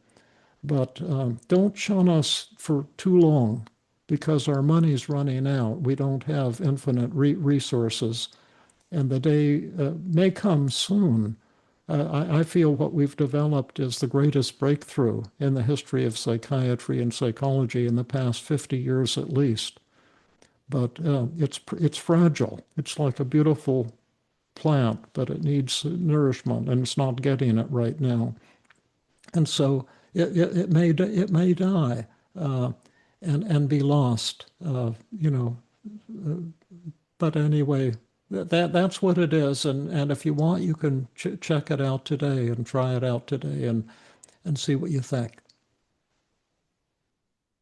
Thanks, David. And we also put on this slide just some other free options. We have practice groups that David and I run on Tuesday evenings for therapists, and Rhonda and Kai have, or maybe Rhonda and somebody else now have a Wednesday morning one, and David has his podcast, and David also has a YouTube channel. So there's so many different ways that you could continue to learn and grow with us. And we also offer these monthly 2-hour webinars. And so let's see, let me put this on for now. I'm going to leave this slide on for a moment. And I'm also going to move to David and Mike and I all on the screen together, and we'll take some questions now. We have a good amount of time to do some Q&A, which is nice. Quite often we're rushed at the end and can barely answer your questions. So please stick around, and hopefully we'll be able to answer lots of questions right now.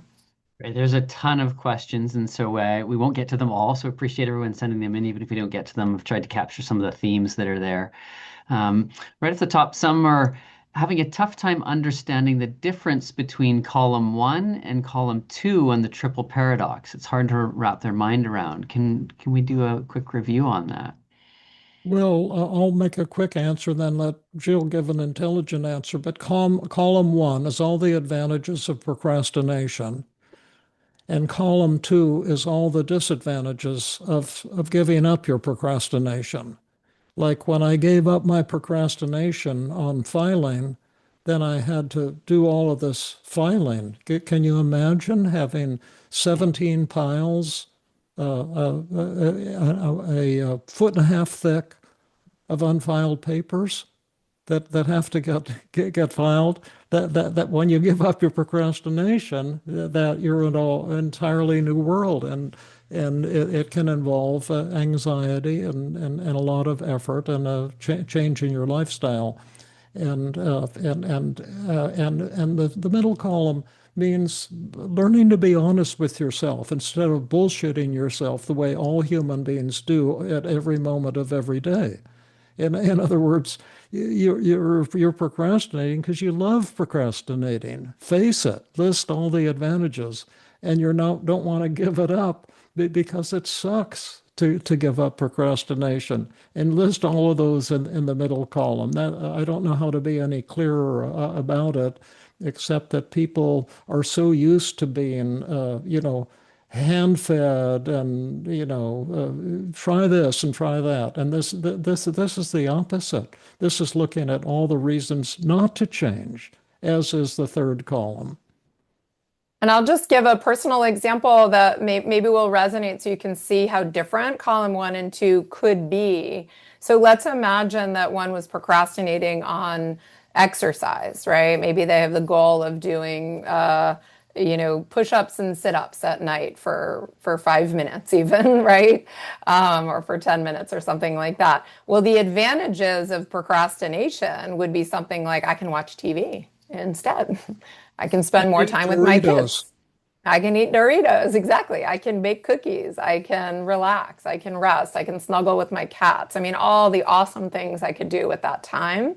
So those are the benefits of procrastination. The disadvantages of exercising could be really different. It could be like I'll feel sore. I'll get sweaty. I'll elevate my heart rate before I go to bed. So I I'll just want have to people go to outside understand. and run when it's cold and rainy. Right. How sucky can it get?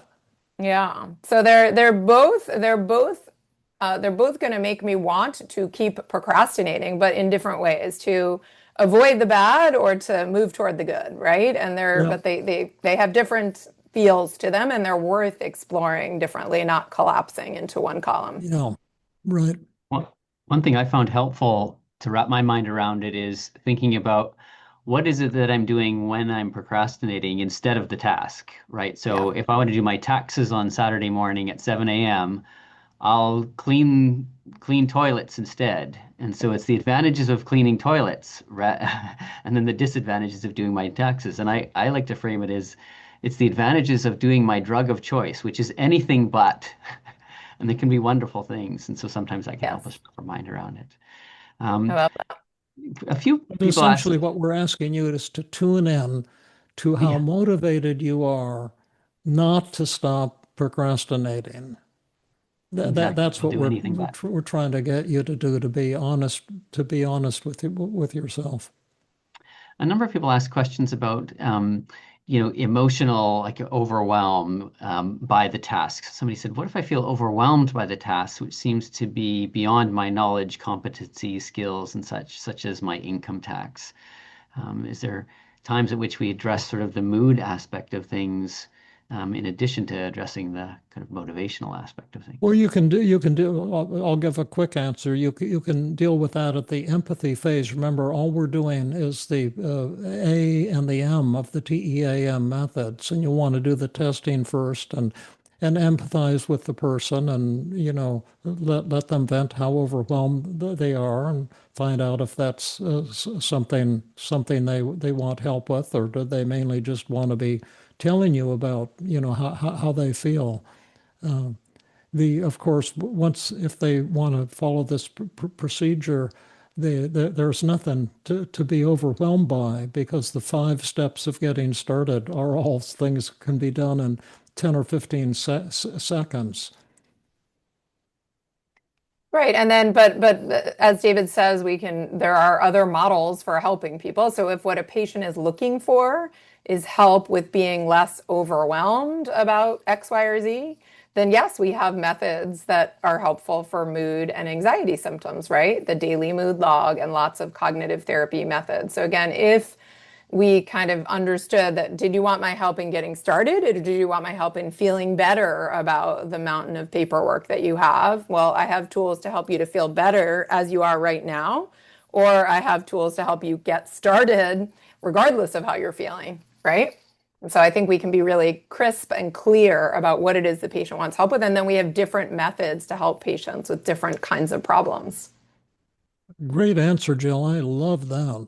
That was great. What happens if I want to start, and they've given an example here, start studying French, and I begin with small steps like finding a video or a course on YouTube, watching 1 minute, taking notes, and I manage to do it, but I can't turn it into a habit. I don't continue watching the videos or studying French. How can I turn it into a habit? David, I don't know if you have an answer to that question. I mean, I basically do encourage, once people get started, I encourage them to use exactly the same strategies to keep it going. So again, if it's 5 minutes a day, every day, and then they move to the next 5 minutes and the next 5 minutes. And then I do usually find that once people get started, they find ways to maintain. But at the same time, people fall off the wagon, so to speak, all the time. And so I personally, I find people like continuing to hold themselves accountable. So putting it on their calendar and right, like how do you establish a habit? It's the repetition of the thing that's been working. Yeah, like in my office, I just automatically do it now. Uh, it just become part of my nature. Well, great answer, Jill. Next question. And We have I will also seven. say, I do think, sorry, but I know a lot of people, there's a book out that's called Atomic Habits, which I have read and I listened to, and I do think it's great. And I think it has some great, similar, David, breaking things down into small tasks called Oh habit yeah. stacking, so a lot of similar, very complementary strategies to the things that we're talking about today. And there's a lot about sort of the neuroscience behind habits and things like that. So I think that's definitely worth a read. It's called Atomic Habits. I agree. I've had the procrastination of reading that book, and I have been reading 1 page per day as a start, just 1 page, and I it's love been it. great. Does it in the little steps for big feats, does it matter how many steps you make or take? If I think you came Um, up with 6 or 7 different steps in there, is there a sweet spot with the Well, number of you can steps? be flexible, but you have to use your common sense. We're looking for a real easy task that can be completed in 5 minutes, and within that, you can be flexible. And I wouldn't obsess about it. right. In the problem solution method, so it seems like we shouldn't help with identifying solutions. Should we also refrain from helping to identify possible problems that may come up?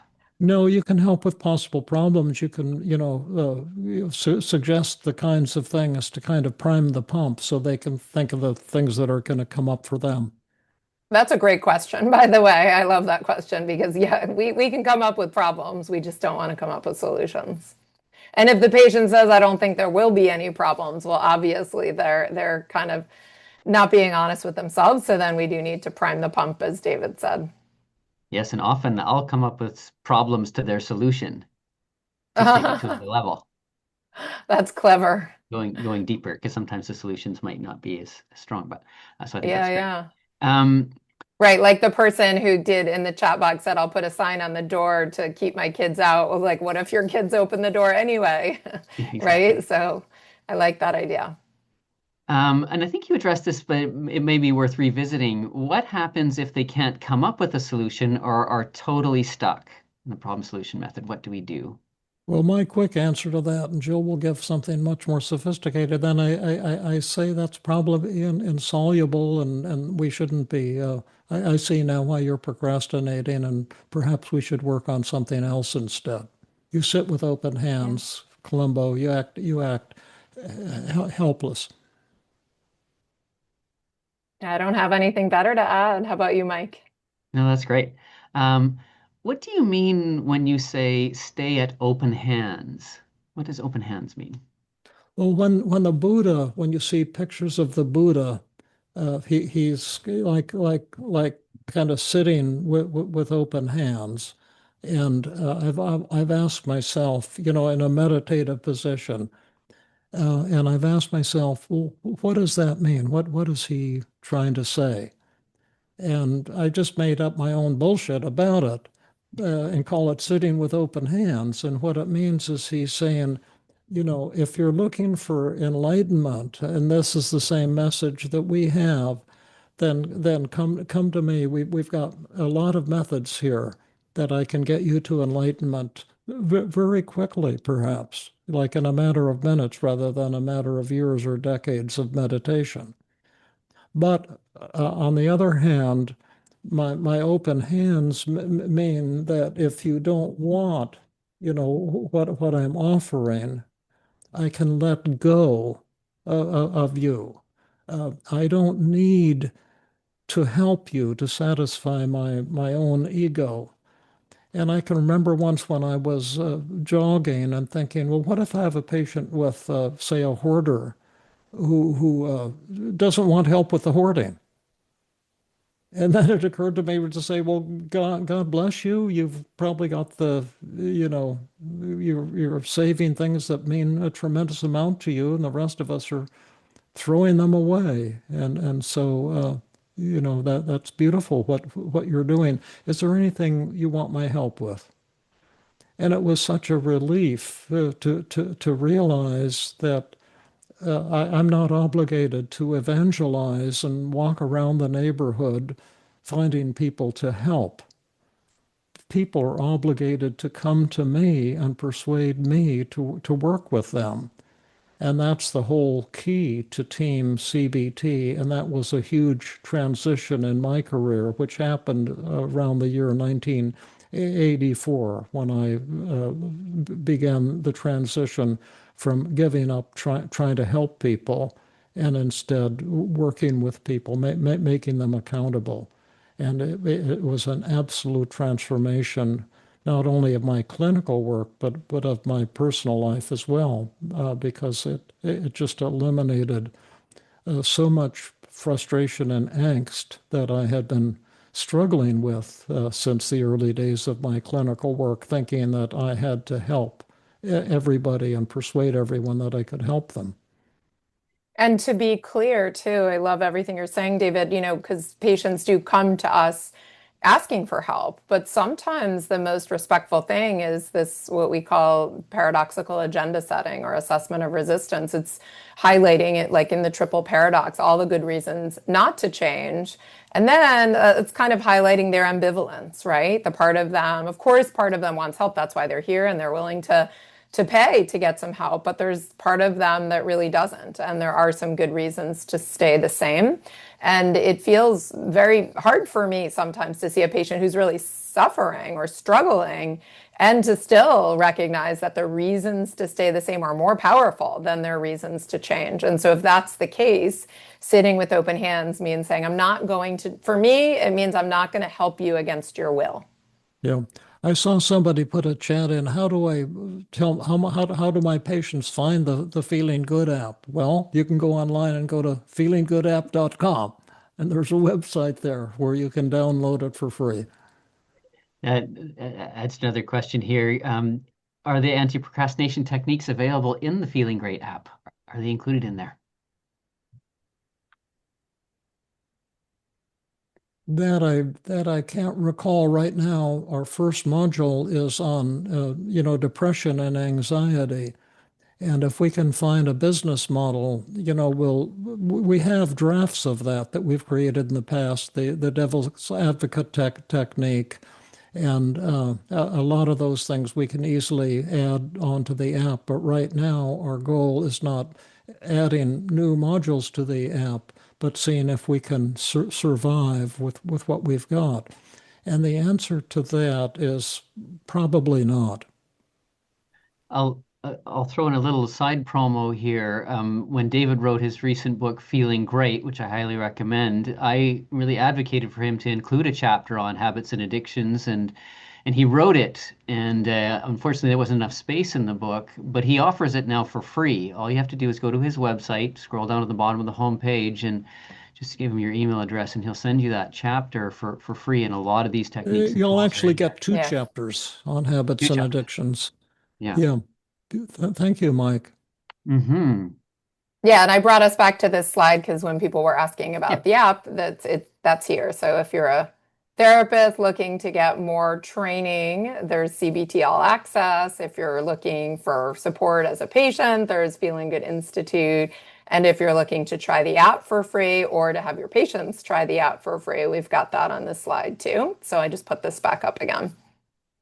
And Probably if you sometime. like David and Jill's teaching, we offer a free class through our affiliation with Stanford every Tuesday, 2 hours teaching Team CBT. And you will need that or the all access training. You will need more training. You won't be able to do what we illustrated in the workshop without more training. We make it look Training and simple and it is. practice, right? Training and practice and feedback, and right? Yeah, That's kind of yeah, central to all of what we do. yeah. Right. Jill, just So time for maybe one more question, yeah, that's what I was going maybe. to say. Maybe Yeah, one or two more questions, and then yeah. we'll say thank you and Here's wrap up. a quick one. Do you still recommend the anti-procrastination sheet where you predict the level of difficulty and satisfaction? And if so, where would it fit in terms of the order? No, the new approach we presented today is vastly more effective. That's a helpful technique, the Mm. anti-procrastination sheet. And I left that in the dust years ago. It's good on paper, but it's not that effective. What I what we taught today is crunch time. It's powerful. And maybe And then one. and then my other response to that would be if you're using it and you're seeing that it's effective with your patients and your patients are actually benefiting from it and you're using measurement, then, then use whatever methods are working well for you. But, that's all I would say is if someone's got that worksheet and they're finding it really helpful, no need to trash it. Yeah, occasionally you'll find a highly motivated patient who loves Right. stuff like that, but Yeah. we're talking about the hardcore patients today. Mm. Excellent. And maybe one last one.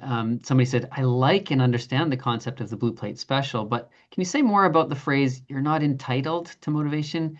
Why that phrase? It seems like it could come across as harsh and critical. Any alternatives you can suggest? Well, Jill probably has a more loving way to say it. I don't mind being harsh and critical, to tell you the truth. I did psychodrama for years before I got into cognitive therapy. And it's a confrontation that people think somehow they're entitled to be motivated be on something you're procrastinating on, and you're not entitled to be motivation. Motivation comes after productivity. Motivation doesn't come before productivity. And it just sometimes there's points that I think people won't get, they won't listen to unless I make them harshly and dramatically. And so I teach like that a lot. Jill is vastly better teacher than I am because of not doing that. But how would you answer that question, Jill? First of all, definitely not true. Not a better teacher than you, David. What I would say is it's true. We have different styles, and I would say it. Actually, I feel comfortable using that. You're not entitled, but I just would say it with a smile on my face and say, unfortunately, none of us are entitled to feel motivated until we get started. I wish I had a Yeah, motivation stick and I could hit you over the head with it. I wish I could do the same for myself, but the fact of the matter is, like, we can't instill motivation in you. Instead, you'd have to be willing to get started and do X, Y, and Z, even when and especially when you don't feel motivated. I love that, Jill.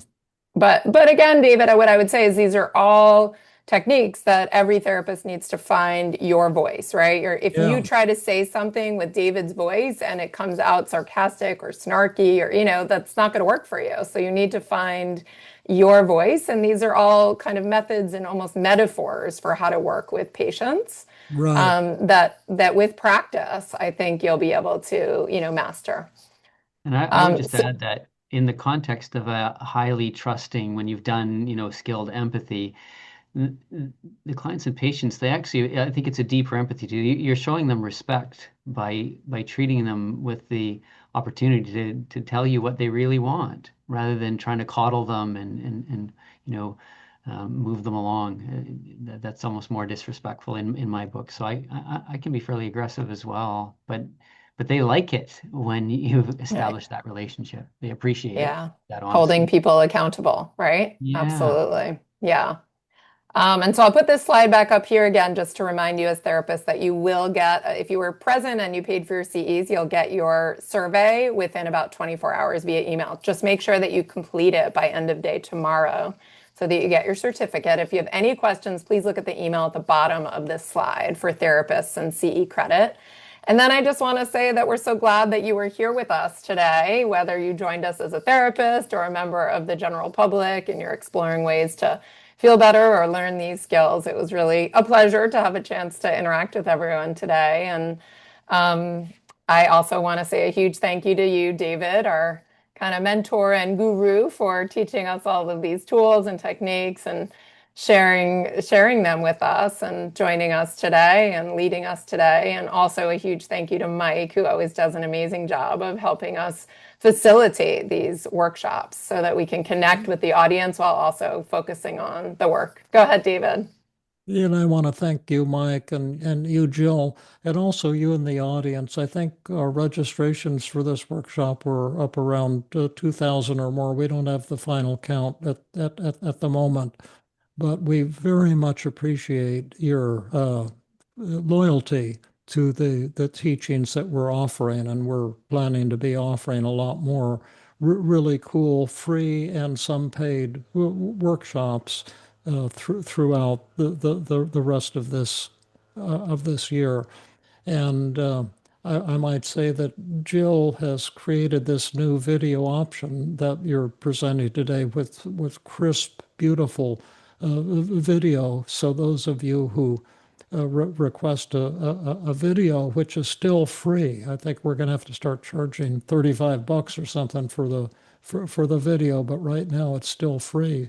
And it's just a beautiful upgrade that you've created for us, Jill. Thank you.